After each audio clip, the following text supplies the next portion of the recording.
ఇందుగలడందులేడని సందేహము వలదు. చక్రి సర్వోపగతుండెందెందు ఎదకి చూసిన అందందే కలడు దానవాగ్రణి వింటే. ఈ పద్యము మనందరము ఇప్పుడు బ్రహ్మరథం పట్టి చూస్తున్నాం కదండి.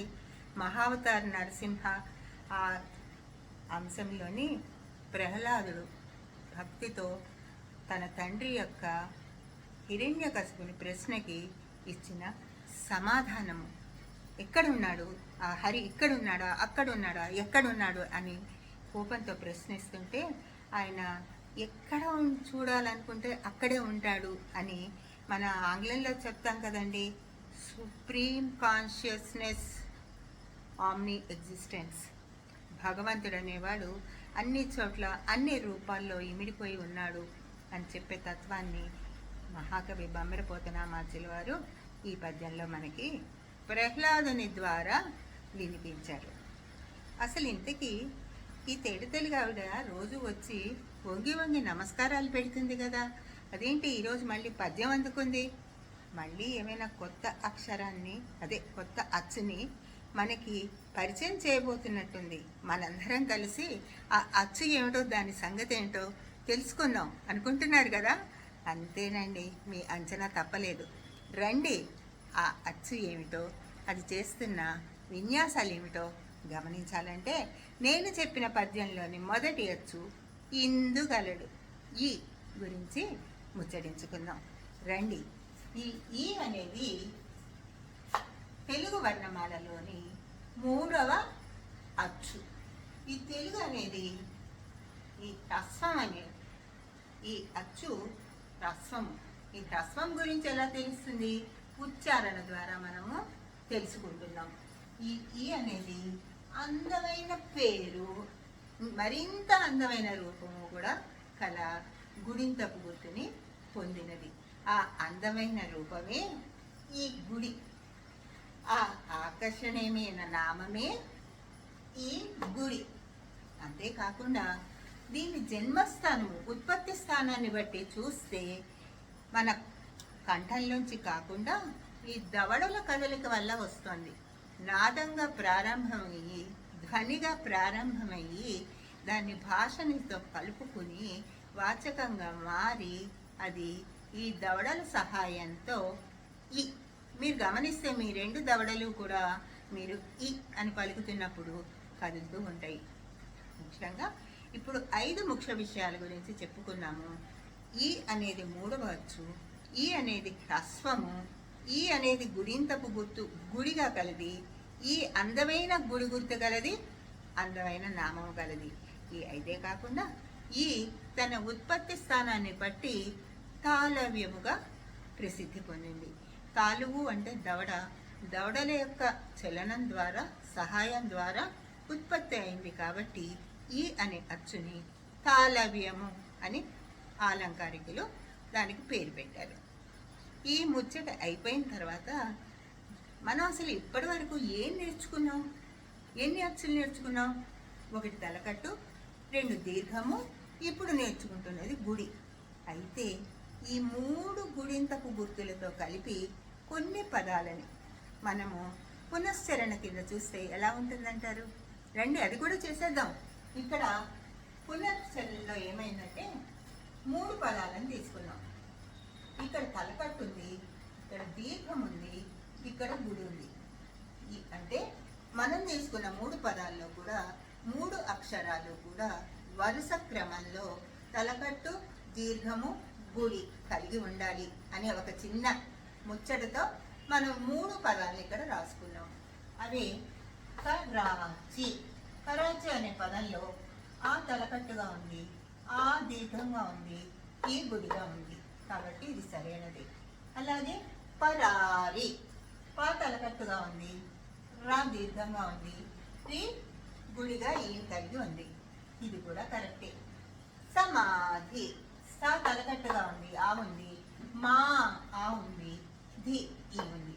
ఈ విధంగా మన పునర్విమర్శతో మన 3 గుర్తుల్ని కూడా సాధ్యమైనంత వరకు గుర్తించి అల్లులతో కలిపి వాటిని పదాలని చేసుకోగలుగుతున్నాం, ఉన్న పదాలని గుర్తించగలుగుతున్నాం.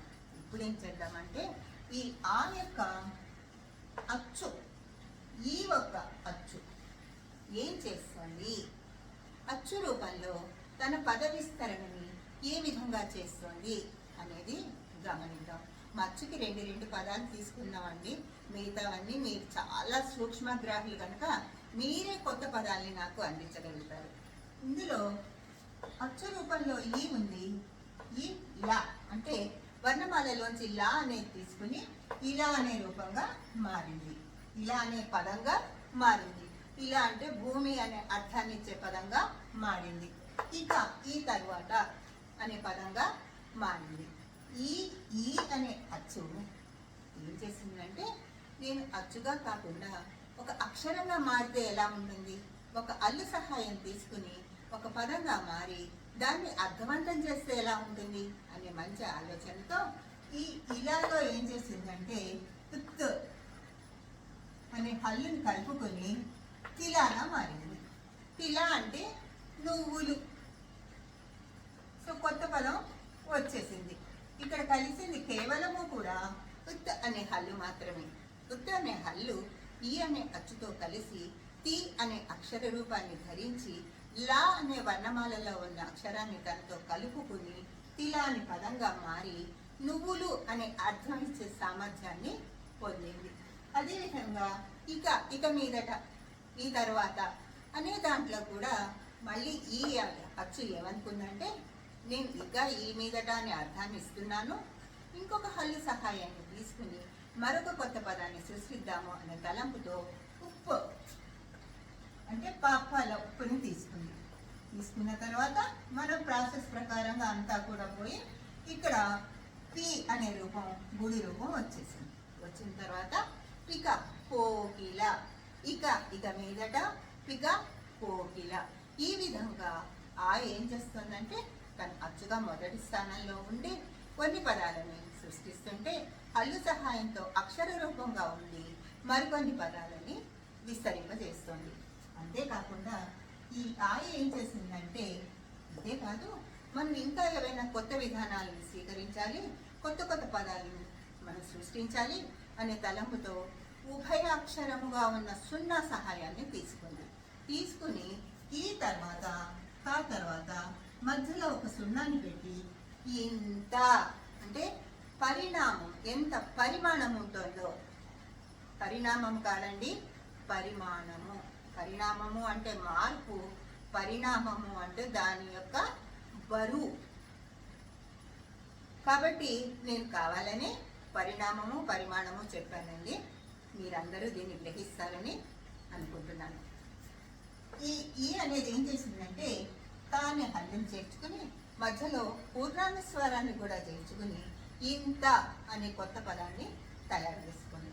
అదేవిధంగా ఈ పూర్ణానుస్వారంతో పాటుగా ద అదే వర్గంలో ద ఆ హల్లుని తీసుకుని కింద తీసుకో అనే ఒక దాన గుణాన్ని సూచించే ధాతృత్వాన్ని మనకి ఇక్కడ చూపించింది.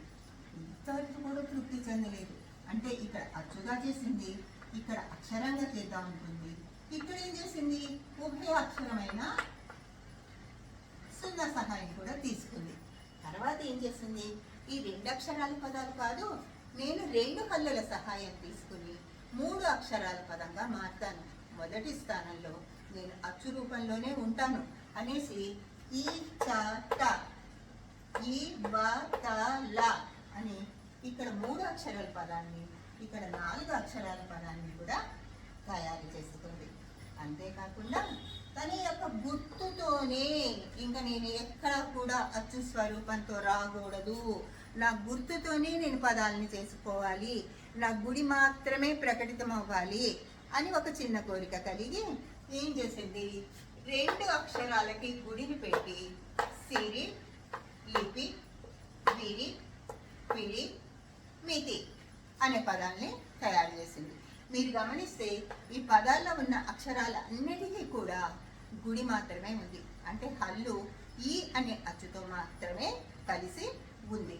ఆ తర్వాత 3 అక్షరాల పదాన్ని చేసుకుంది. అవి తి, చి, డి, చిలిపి, విరిచి, పిలిచి, తిరిగి. ఈ 3 చేశాక నేను 4 అక్షరాల పదం చేస్తే ఎలా ఉంటుంది? అవతలాన్ని అప్పుడు చేశాను, యువతలాన్ని చేశాను అచ్చు రూపాలతో. కానీ ఇప్పుడు వి, ని, కి, డి అంటే 4 హల్లుని సహాయం తీసుకుని ఉవ్వనే హల్లు, ఉన్నలే హల్లు, ఉక్కనే హల్లు, ఉద్దనే హల్లుని తీసుకుని దానికి తాను గుడింతపు గుర్తైన గుడిగా మారి వినికిడి అని 4 అక్షరాలు కూడా గుడిగట్టుగా ఉన్న పదంగా మారింది. అంతేకాకుండా ఈ ఈకి ఆ నుంచి ఒక లక్షణం అబ్బిందండి. ఎంతైనా 6 నెలల సావాసం, వాళ్ళు వీరవుతారు, వీళ్ళు వాళ్ళు అవుతారు అంటారు కదండి. అదేవిధంగా ఈ ఏం చేసిందంటే ఆని చాలా ఫాలో అవటం మొదలుపెట్టింది. ఆ ఎప్పుడైతే కొన్ని అక్షరాలకి తలకట్టు ఉంచుకుని, కొన్ని అక్షరాలకి తలకట్టు లేకుండా ఉండి, కొన్ని ఒత్తుల్లో ఒక రకంగా మారి, కొన్ని గుడింత గుర్తుల్లో ఇంకో రకంగా మారి ఉందో అది గమనించిన ఈ కూడా నేను కూడా కనీసం ఒక్క హల్లు కన్నా చేయాల్సిందే అని డిసైడ్ అయిపోయింది. వాడుకలో మాత్రం నా గుడి ఎక్కడా కనిపించకూడదు అనేసి యా అనే హల్లుని తీసుకుని దానికి మామూలుగా అయితే యా రాస్తే ఇక్కడ గుడి ఉండాలి కదండి, లేకపోతే తలకట్టు నానించుకుని ఇక్కడ ఉండాలి.